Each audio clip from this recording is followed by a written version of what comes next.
everyone কি খবৰ বৰ্তমান আমি আহি আছোঁ আজি তিনিচুকীয়াৰ পৰা আমি বৰ্তমান গৈ আছোঁ লখিমপুৰ অভিমুখে গৈ আছোঁ চাওক ধেমাজি এখন চাওক কি ধুনীয়া এটা পৰিৱেশ আৰু ধেমাজি আজি মই প্ৰথম মানে আহিছোঁ আগে পিছে আজি ভিডিঅ' বনাই গৈছোঁ মানে এই মানে ভাল লাগিছে কাৰণে আৰু ৰাস্তাটো কি ধুনীয়া বনাই দিছে আৰু আমাৰ লগত দত্তদা গৈ আছে দত্তদা স্কুটি চলাই আছে আৰু মই পাছফালে বহি গৈ আছোঁ আৰু লগত আজি আমি ব্ৰেকফাষ্ট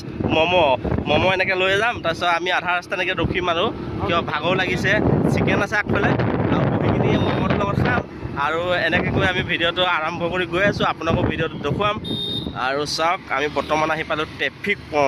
পইণ্টত ছিগনেল দিছে আৰু ছিগনেল এতিয়া খুলিছে আমি যাম এনেকৈয়ে যাব লাগিব এইফালে ট্ৰেইন ষ্টেচন যায় ধেমাজি আৰু চাওক আজি ছানডে হয় ন চব দোকান চব বন্ধ আছে চবফালে কিছুমান খোলা আছে আৰু কিছুমান বন্ধ আছে আৰু বন্ধৰ মাজে মাজে আমি গৈ আছোঁ আজি স্কুটি চলাই আৰু ধেমাজিখন আগতে বহুত উন্নতি হৈ গ'ল মাত্ৰ বহুত ডেভেলপ কৰিছে ন চৰকাৰে আৰু চাওক গৈ আছোঁ আজি ভিডিঅ'টো বনাই আপোনালোকক দেখুৱাম বুলি আৰু ভিডিঅ' বা মই বনাই থাকোঁ আৰু ইউটিউবত সৰু সুৰাকৈ ঢালি থাকোঁ আৰু মোৰ এই ভিডিঅ'টো এৰিম আৰু মোৰ চেনেলটোৰ নাম হৈ গ'ল মুনু 14 আপোনালোকে সকলোৱে চাই ভিডিঅ'টো ছাপোৰ্ট কৰিব লাইক কৰিব কমেণ্ট কৰিব আৰু ভাল পালে শ্বেয়াৰ এটা কৰি দিব আমি এইফালেদি আজি শ্বৰ্টকাট যাম শ্বৰ্টকাট আমি ডাইৰেক্ট লখিমপুৰ যাম আৰু এইফালে আমি শ্বৰ্টকাট গৈ আছোঁ আৰু এইটো ধেমাজি টাউনৰ পৰা এনেকৈ ওলাই আহি আছোঁ আৰু চাওক শ্বৰ্টকাট ৰাস্তা মজা আৰু ভিউটো কি ধুনীয়া লাগিছে এতিয়া ভিউটো মজা ভিউটো চাওক না